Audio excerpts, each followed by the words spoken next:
Okay, the next session, and it's our last session before we go across the road for drinks, guys, is going to be presented by Mike Joubert. Is Mike there? Hey, bud. Mike, welcome. Thank you Thank very you. much. A few words, very few words because of the Please. timing from me. Mike is going to talk also on customer journey here, but under the auspices of emotion as well. And his experience is vast. It goes across many prestigious brands, but the one that caught my eye was the Chief Inspiration Officer at Saatchi & Saatchi. So I hope you'll bring some of that experience out in the presentation that you give us. No pressure. Thank you very much. Thank you.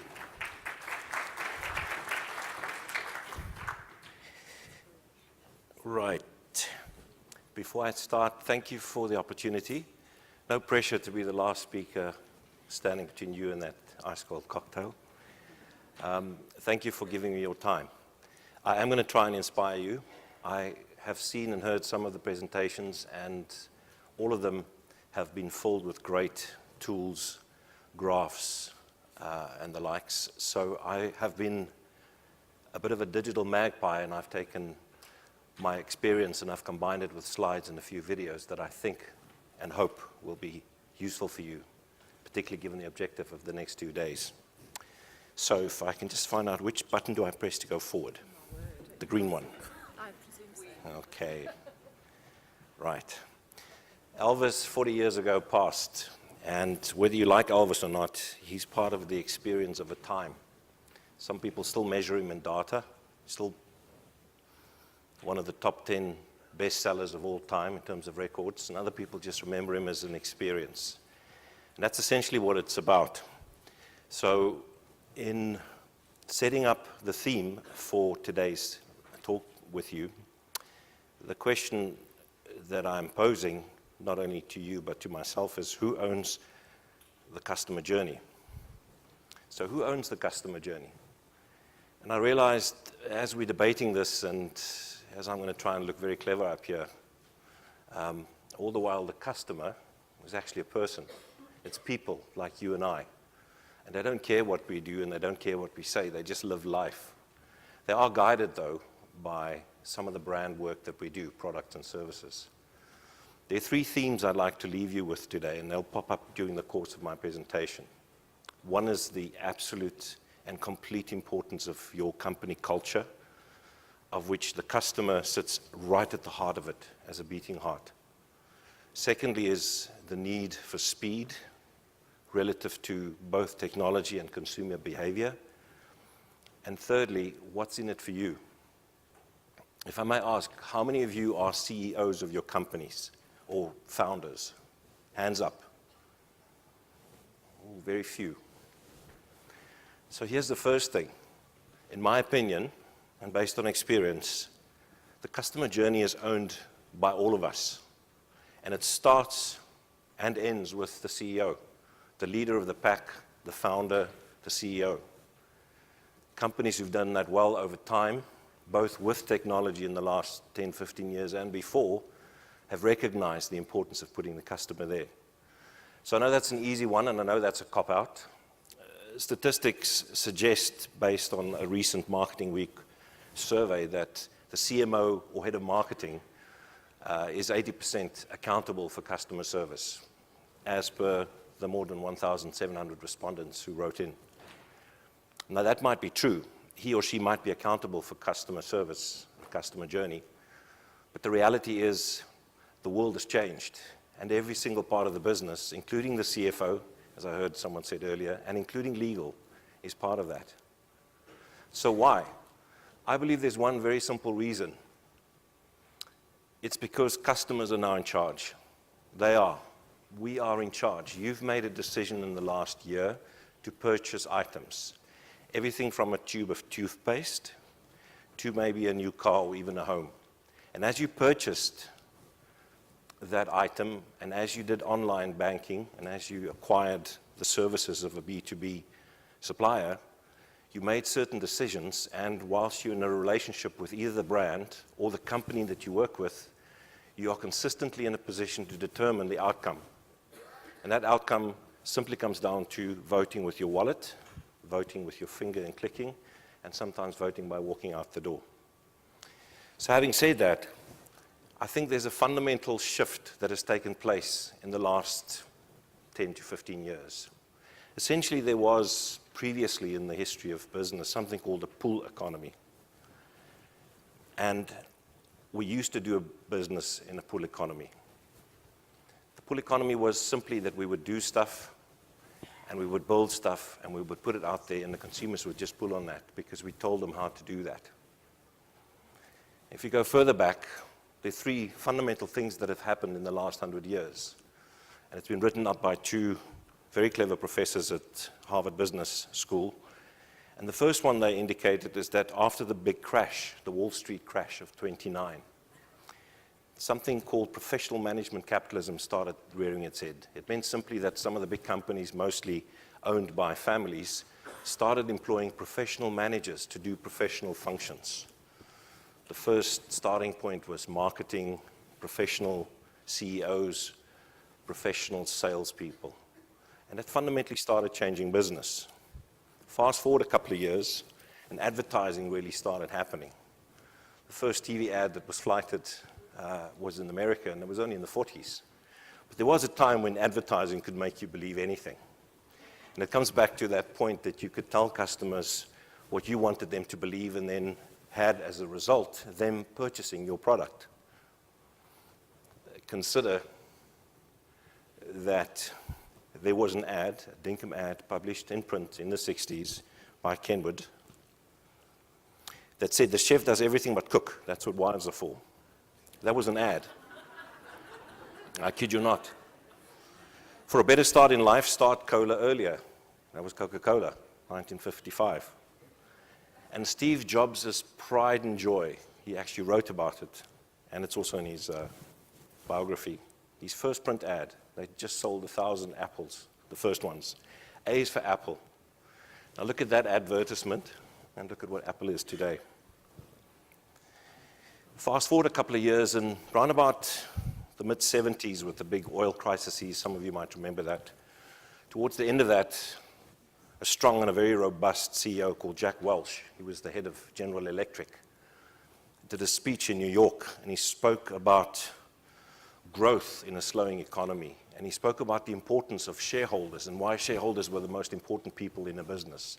And that in generating shareholder wealth, the company would thrive. Now, what he didn't foresee was that during the course of the 80s, there was this thing that reared its head, and we as marketers named it a yuppie. And you might all remember what happened at the end of the 80s. That fast shareholder capital, great value, money for everything, at the expense of consumers sometimes, consumed us so much so that the economy took a big tonking. By the way, since the Wall Street crash of 1929, up until the most recent recession, there's been one big depression, and there have been 15 recessions, so-called as measured by the IMF, which I never knew. In recent days, one of the professors who's still alive rewrote a paper in the Harvard Business Review. This was August of last year. And he put forward that 2017 will be the year of consumer value capitalism. And he, far more eloquently than I could explain, that what it basically meant was that the value that you as a business generate is actually being generated by the customers and consumers over whom you have very little control. But if you're clever and you can curate and conduct and manage all the touch points, or the journey as we call it, you can continue to do business. Why? Because the basic wants and needs, or economy 101, of consumers still exist. Got to eat, got to clean, got to drive, got to raise kids, got to have a bank account. I had a young man who worked for me. He was the lead guitarist for Ashton Electric, qualified marketeer. He's now the head of marketing in Austria for Puma, Rudy Grenier. We just won the Smile 90.4 FM account, and we were going to build this really great campaign for them. And we were in the boardroom, and I was leading the charge with PowerPoints and all sorts of very fancy definitions. Why? Because I've had a lot of experience. I've marketed Levi's, I've marketed booze. And Rudy said, guys, wait. Consumers don't speak boardroom. And this is so true. I know it's obvious, but it's so true. How often do we sit in boardrooms or generate PowerPoints or fill in templates without real due recognition for how consumers act? I've picked up from what I've heard today a recurring theme about how important it is to really know your consumer. The earlier slide about that mapping, the real emotional heart of a consumer or customer is super important. This is Consumer whisperer, mother targeter, brand guardian. You grab life by the pie charts. You speak for the ones that can't. For the sports drinks, the pet foods, the male grooming products, and the bathroom tissue. You optimize your time by saying ROI instead of return on investment, and KPI instead of what KPI stands for. You took deodorant users and made a real community of people who use the same deodorant. You moved us to vote, follow, share, pin, tweet, retweet, like, and ask the rhetorical question, can I double like this? You proved that advertising can go on the end of anything. Knew what we wanted in a shampoo before we knew it ourselves. Made us cry twice with an ad for juice. And invented a cookie that we could be friends with. That we're actually friends with. Oh God, we're friends with a cookie. You lanyard-swinging rebel. You are a marketing genius. And this is your call to action. Come on, hands up. Who's guilty? Who's done this? Who's responded to this? As consumers, you as a consumer, do you respond to that when you stand in front of the shelf at Checkers or eat your sushi at Willoughby's or drive that new motorbike that you just bought? You don't think about those things. We as consumers or customers, as people, think about the most basic thing is it satisfying some of those needs that I have? Could be Maslow's, could be basic ego needs. I have the really strong belief, after many years in marketing and advertising, that people don't consume advertising anymore. We consume what entertains us, empowers us, interests us, and most importantly, we respond to the experiences that stimulate us. Again, put yourself in that position, and you'll find that it's true. It's mobile first, always on. That's a theme that's also reoccurring in most of the conferences that you attend. You read about that. There's a reality to this, though, and it's a simple question that you and your team that you operate in and the boardrooms that you're in and your CEO should be asking, are we always on? Is our product or service geared technically to be available quickly for any consumer or customer who wants to find out more about us? Because that is how consumers operate today. Now, to complicate things for us as business people and as marketeers, is there a reason why it's flickering, Mr. Tech?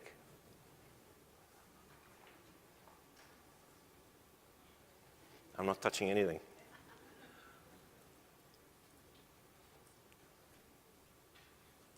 Okay, as they try and do that.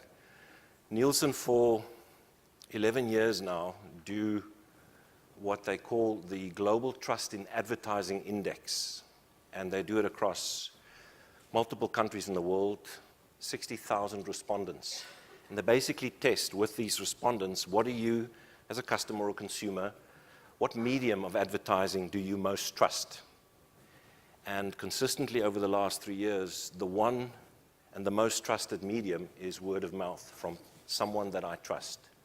80% of all these respondents say, if my best friend or my spouse or my child tells me this is a really good brand or a good product, I am more prone to believe him or her than I would the advertisement. Simple test again. When last did you buy a car or a new brand or a new product or a new shampoo based on only an ad that you've seen? Very seldom does that happen. The ad might stimulate something to say this has happened. More often than not, someone told you about it, or you've tested it with someone. Have you heard about this? And so that is the basis of trust in advertising. It's the same with customer experience. Customers talk. They not only talk, they now have the means to very quickly tell other people what they've just experienced. I took the liberty of looking at 4 of the big, and I include Capitec now, 4 of the big banks, not Capitec, by the way, Facebook pages. And literally within a few seconds, there was someone who said in the feed, unhappy, bad service in Willowmore, you never did this, why didn't I receive that, atrocious service.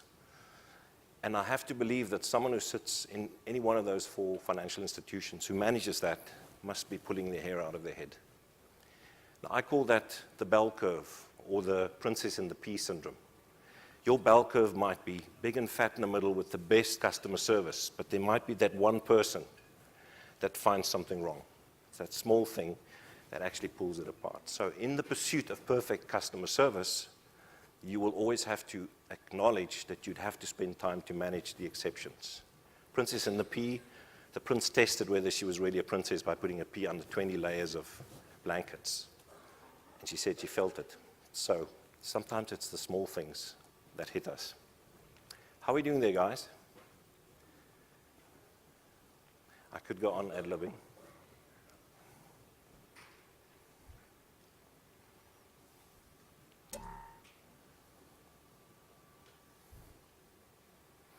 I have a slide later on where I talk about a small success story, so let me jump to that because I know the narrative well. So when I get to the slide, I can skip it. I had the privilege of being the CEO of Levi Strauss South Africa. I joined them in 2002. Levi's then had 4 factories in the world that they owned. One of them was in South Africa. In fact, today it's the only factory that Levi Strauss still owns.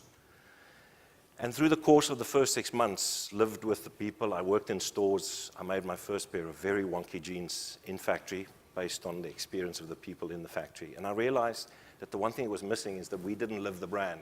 We just made jeans and tops and we sold them. And so the first order of business was to say to my exec team, and then part of a 60-day rollout roadshow, we will own the brand internally first. We will make sure that the Levi's experience is priceless and that we test that experience every single day. Simple things we did was all of the window decals and all of the window displays that we did for the Levi's stores and for Edgar's, we actually made extra sets and we put them up in the factory. We actually appointed, or I appointed, a lady called Dominique Derwaard, who's still at Levi's today as head of training. Because I realized that the training, particularly of the store staff, was critical to the experience. One wouldn't think it, but sometimes when you try on a pair of jeans and it doesn't fit, we don't bother to ask if there's another fit. We are too embarrassed sometimes, or used to be. With training, you can fix some of those things.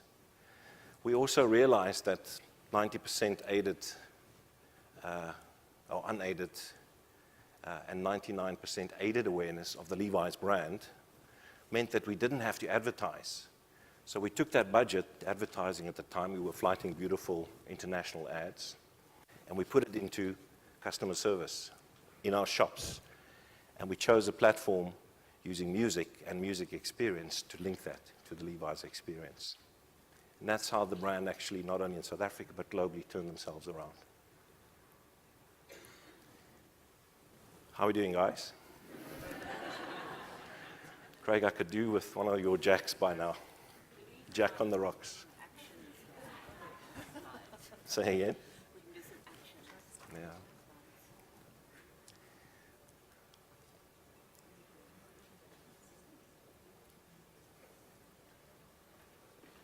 I'm sorry about this, guys.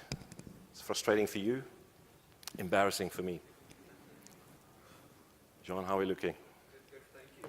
Sorry, guys, we'll be up and running in just 1 minute. But I'd like to take the opportunity. Thank you very much, Mike. Okay, am I done? No, you're not at all. Oh. We just transferred it across, but you can take a break. You can take a breather. Thank you. I hope everyone had a great day today, and we're not quite finished, but I'll take the opportunity just to let you guys know what's going to happen next year. So CEM 2018 is truly going to be bigger and better than ever before. Next year, we're hoping to move, or we are moving, to the convention center. I think we've outgrown this venue thanks to you guys and thanks to all of your support. And especially to the speakers and to the moderators, not only of this year, but of the years past. And we've got a few new changes to the event. So next year, we're going to have a CX Fulfillment expo stand, or an expo arena. So we'll be able to see things which are a little bit more tangible to the CX experience. So it'll be a much larger expo floor. And we're going to be, for the first time, running on the continent a separate track at CEM 2018 focused around customer experience in professional sport. So you'll hear a little bit more about this tomorrow morning, but I really hope all of you guys will take the opportunity to look at the website as soon as you guys get home and get excited about next year. I think we're ready to go. Thanks, Joe. Thank you. Well done.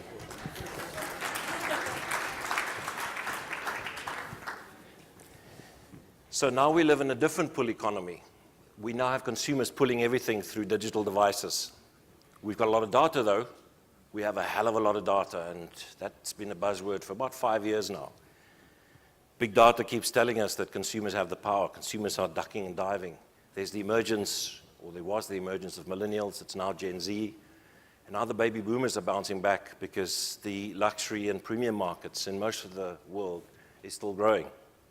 So what do? I went to Checkers in Hermanus 3 weeks ago. That's 17 different variants of Colgate toothpaste. I found out, to the best of my ability, that in 1980, there were only 2 variants. Take BMW. BMW in 1983 had 4 cars, plus the 2 that they raced with. There were 4 cars that you could buy from BMW. If you had a hell of a lot of money, you could buy the really big one. Today, they have 1, 2, 3, 4, 5, 6, and 8 of everything. There's an X and an M. Q, that's Audi. Point being is more products. Same brand, more products. What happens is the consumers are going, well, okay, I'm standing in front of the shelf. I only brush my teeth twice a day. What the hell should I do? And I wondered about that. But the reality is that's what we are faced with. Something as simple as toothpaste have shown us that the world has changed, where we used to take all of this, not many, but products and services, and tell consumers in our way, television, print, radio, you will like this. In the restaurant, you will put up with our service. Now it's all changed. The Economist last year had a brilliant article around the reinvention of the company, and I did a bit of further research, and I've just paraphrased and put my own spin on it. So forgive me, but here goes. 6 new rules for business. Time-bound pretty much in the last year to 2 years. There's a fragility to brand loyalty. As brand loyalty has dropped, so has brand fickleness. Why? Because there's so many options. Experience is therefore one of the most important last bastions to still not only acquire a customer, but keep them. Because if you have a really good experience and everything else fell in place, price, availability, then why would I change? Consumers do have the power. It's a blatant, very powerful statement, and we think we still control ourselves as customers, but we don't. Not really. Because today when you do shopping, not purchasing, but shopping online, you can go and test anything. You can look at reviews. I recently bought a little laptop Bluetooth speaker. John, in case you guys didn't have sound, I have that in my bag. And there are multiple websites that do the review of the top 10 Bluetooth speakers in the world. I took the cross-section of the 5 top search finds on Google, and there was one little speaker that came out tops, and I bought that one. Not because I'm an expert, because these expert opinions across 5 multiple sites told me that's good value for money. It's personal. This is a recurring theme in most of the marketing and advertising, customer experience, and even academic postulations that are happening in the world today. It's personal. It is not just about a group that we put up as an LSM anymore. It's deeply personal for the person who's at the receiving end of your product or service. If we do not understand why Craig likes Jack Daniels, really likes Jack Daniels, where he buys it, when he bought it, then we don't understand Craig at all. And therein lies the rub. It's not just a person in a group anymore. It's a single person with a name who's part of a group. Fast isn't fast enough. Particularly with millennials across the board, the one thing. Some of you might have children around about the age of millennials. Some of you are millennials. Heck, what am I saying? And I mean this as a compliment. You guys are fast. You do this, boom. A couple of seconds, you've already figured out. I like this, I don't like that, let me find out, it's done. Our belief that we fast to market is yesterday's belief. Unless speed is part of your culture of customer experience, you will not get ahead, let alone of your competitors. There is something, and I borrowed this from Forbes, who wrote about this in an article about customer experience a little while ago, and they talk about conversational commerce, particularly in an e-commerce environment. There's this buzzword about storytelling, content generation. Why would you generate content if not to generate sales? And all that's happened is, from a customer point of view, they've combined the two. If there's a story or an emotional hub to the point that I'm going to now purchase, then you have more chance of actually stimulating and concluding that transaction. And then the last one, and in my very strong opinion, based on experience over the last couple of years, human capital matters more than ever. It's not just something people are saying at conferences anymore. It's now being identified across the world by CEOs as the number one most important thing in their business. Sadly, though, quite a lot of these CEOs aren't doing enough to tackle that. One of the great business gurus, a guy called Peter Drucker, wrote in 1968 that the purpose of a business is to create a customer. Duh, that's pretty obvious. But he also went on to say we often forget that. 3 years later, in Effective Management, he wrote this: culture eats strategy for breakfast, early 70s. Now, culture is a soft science. It's got hard roots, it's got hard levers, but it's a soft science. It's a leadership science, it's a people science. And that's the one thing, in my opinion, that we need to understand if we want to have any chance at owning the customer journey. Don't believe me, Deloitte wrote last year, as they do, it's one of their many very useful sales tools. They give us on the internet their reports. And in the Global Human Capital Trend Survey of 2016, they said that employee engagement and culture issues exploded onto the scene. It's rised up to become the number one challenge that companies and business leaders face around the world. Again, with their pool of people that they talk to.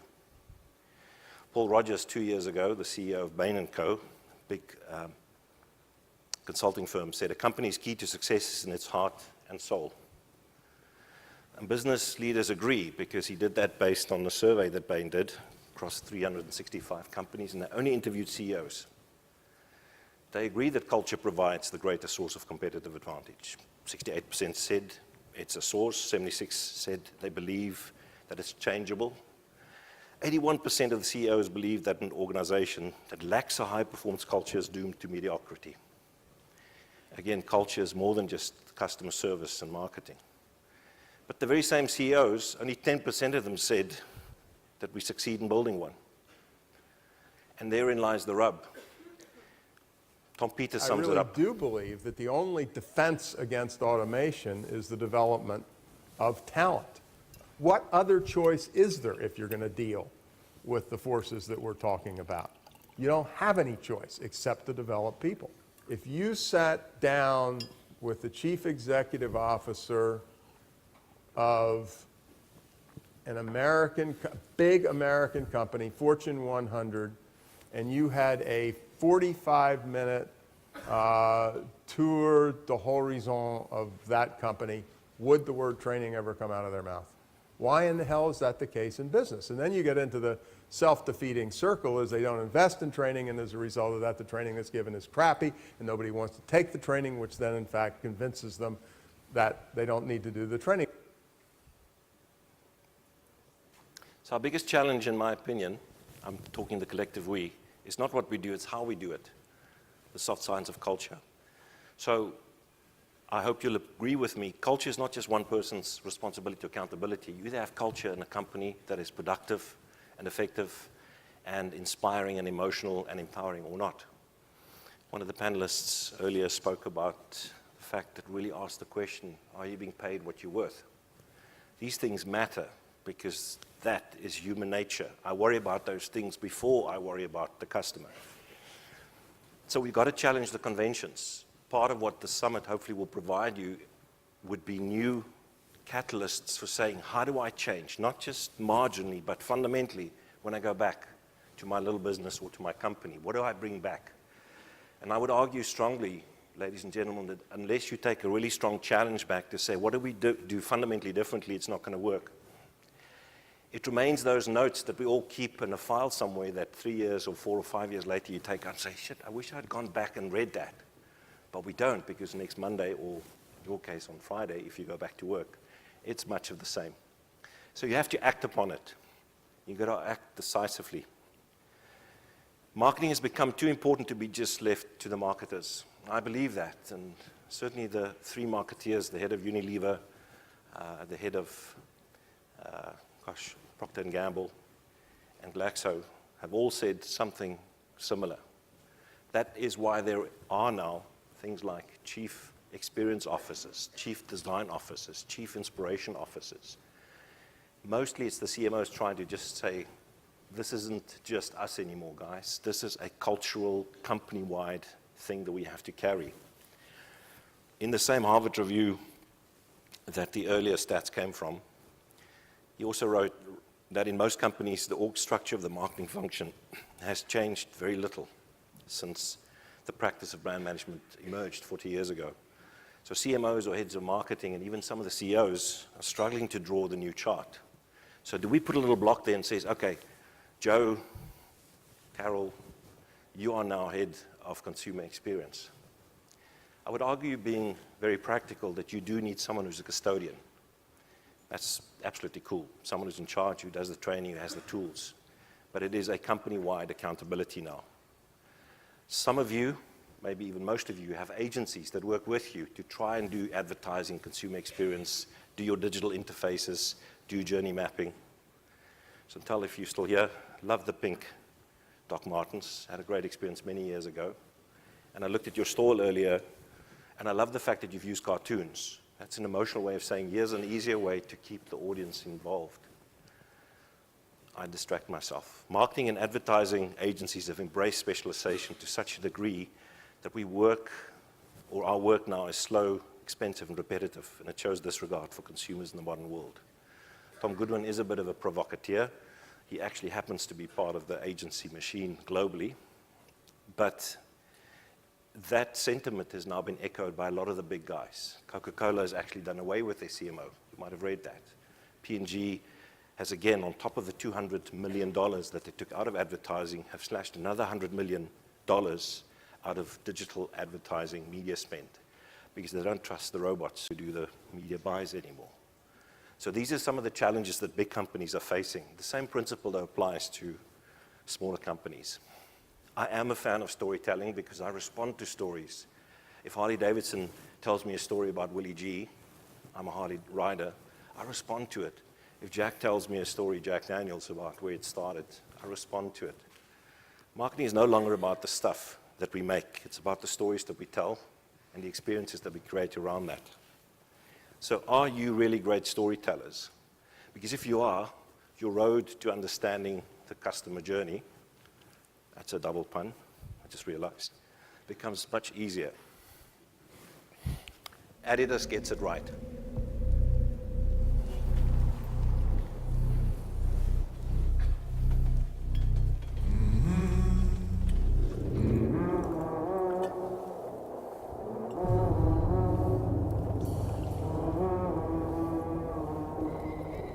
I did what I had to do and saw it through. Without exemption. I planned each chartered course, each careful step. Along the byway. And more. Much more than this. I did it I did it my way.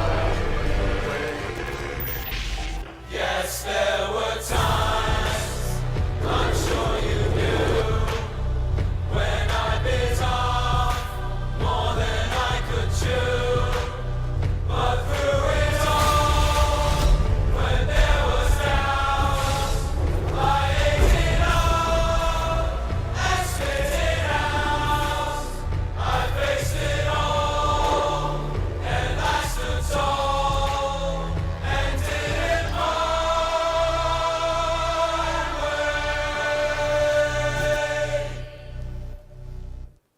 look at Adidas's financial results in the last 2 years, 4 quarters running, they're shooting out the lights. This is online content. This is content that customers respond to. Their experiences for the Adi brand is now being repeated in the stores. They've taken the supply chain, particularly for footwear, and completely turned it on its head. Adi can now, from design to install, do a pair of sneakers in less than 6 weeks. Unheard of before. Mind the small detail.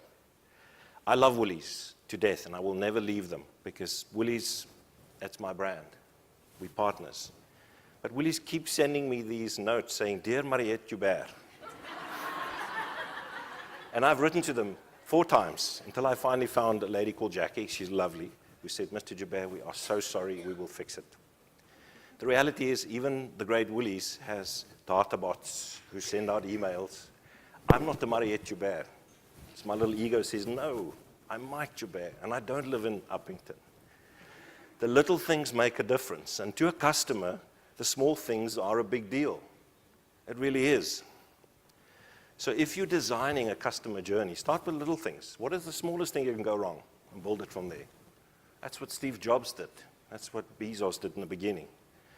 Experience as a marketing function, customer experience, consumer experience, online UX, creates the bond with your brand that challenges brand disloyalty.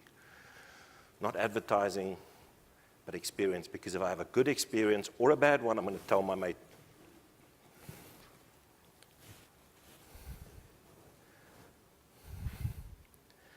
Think speed, not perfection. That's crucial in what you do now. So if your internal business structures and process don't allow you to move fast and make fast decisions, it doesn't matter what you've learned in the next 2 days or today and tomorrow, it's not going to help. So John Banham is the chairman of Whitbread, one of the biggest brewers in the UK. And I love what he said. In business, we tend to value most highly that which we can measure most precisely. Consequently, we often invest huge amounts in being precisely wrong rather than seeking to be approximately right. I've told you the little success story. So, heading down this final straight, if our customers are everyone's business, how do we create that culture of ownership? So what makes us different? This is my opinion. You don't have to believe it, but I've seen this work. I see one of my Brandsrock colleagues in the audience, now working for Capitec, and maybe you can reflect on this. You have to be the culture. It's not the CEO or the book or the vision on the wall. You are the culture. You know, the All Blacks in the last 100 years have won 75% of all their matches, more than any team or individual in any sport ever, any discipline, 75%. 2003, they went through a dip, fell out early, and they came back. Since 2003, they have won 86%. They have simple culture. You take care of the jersey for the next guy. You sweep the sheds. The greats like Richie McCaw cleans the dressing rooms. It's a team. My reason to believe. So in the company, what is my reason to believe in customer experience, and what can I do? The Cubs won the World Series last year. It's been one of the longest standing jokes globally, not only in America. 80 years since they last won the World Series, and they won it. So what's your reason to believe and to make the difference? You have to put the customer at the heart of everything that you do. There are practical ways to do it. Start by challenging your CMO or your CFO and say, of all of this money that we spent on tools and systems and process and advertising, how much have we spent relatively on customer insight, on research, on experience-based qualitative research? And I think you will find that less than 10% of your budgets are spent on that. Start by swapping that around. Because if you really know your customers, you'll get there. This is a business principle across multiple businesses, whether you're doing marketing, sales, big strategies. If you are going to focus on something, keep that focus and do it fearlessly. Training is important, so do something, train up, train about customer experience, how can I do this better? Go back and do it, take the learning and put it back in. Because of the speed required, you've got to be match fit. And by match fit means that if you're up against the customers who now are in the same game as you are, we can't tell them what they have to buy anymore. You've got to be fit enough. You've got to be brave. If when you leave here, you can convince your CEO to invest more in building the pillars of a culture that puts the customer at the heart of it, that's already your first big battle won. Be quick. quick can be learnt. Quick is make the decision, do it. Sometimes it's 70% right, 30% wrong, but the 70% is going to make the difference. I believe this from the bottom of my heart, and after almost 30 years of experience, you have to take care of your people. You are part of a group of people that need to be taken care of, and if you're a manager, you have to take care of your people. Talk to them as customers first, then as employees. What did you do on the weekend? How did our product do? I know Craig does this with his teams. They go out regularly and they go drinking to find out not only how they all are doing, but what their customers are doing. I keep picking on you, sorry. Finally, leadership from the top. This again is not just my view, this is now the widely held view by both the academics that I've read as well as the various articles that I've read. Leadership comes from the top. Reed Hastings, the CEO of Netflix, is proving that. Yes, they have challenges, but Netflix is a success story all of its own. And it is about a combination of all the things that make us as customers happy about watching movies and series. But if you look at the Netflix culture internally, it is fairly unique in as much as it actually works. I use Jeff Bezos only because he seems to be the guy who deserves most of the accolades. And by the way, the comments made earlier about not being great in South Africa, I get that. There's some countries where there are big challenges to Amazon. But that's the bell curve. The middle of the bell curve suggests that Amazon is a $468 billion market cap company. Must have done something wrong along the way. Strong customer experience has to be ingrained into your culture. Decisions that you make in the business, large or small, boardroom level, Monday morning meeting, are made with the customer in mind. Is it written in your minutes? Is there a reflection on what customers are up to? And then lastly, the practice almost always starts with the CEO and pulses through the rest of the company. If the one challenging thing that you do when you leave is to go and talk to your CEO about this, then I would encourage you to do that. Convince him or her that this is the right thing to do. I know, Gary. Give me a chance. Let's try again. I have never understood when people raise their hand at my keynotes and say, all right, Gary, you just talked about 15 hours a day on Twitter and this and that. When do I do my real job? And my answer always is, when was your real job not actually giving a crap about your customer? All right, well, the first thing I know is that you need to obsess over customers. I can tell you that we have been doing this from the very beginning, and it's the only reason that Amazon.com exists today in any form. We've always put customers first. When given the choice of obsessing over competitors or obsessing over customers, we always obsess over customers. In terms of our focus on customer service, though, one of the reasons why we do focus so much is because on any given day, about 75% of our orders are from repeat customers. And our whole philosophy is take most of the money that we would have spent on marketing, on paid marketing, and instead put that into the customer experience. And then let the repeat customers and word of mouth be our true form of marketing. You've got to start with the customer experience and work backwards to the technology. You can't start with the technology and try to figure out where you're going to try to sell it. And I've made this mistake probably more than anybody else in this room. So I thank you for your time. I apologize for the hiccups. Hopefully there was something useful.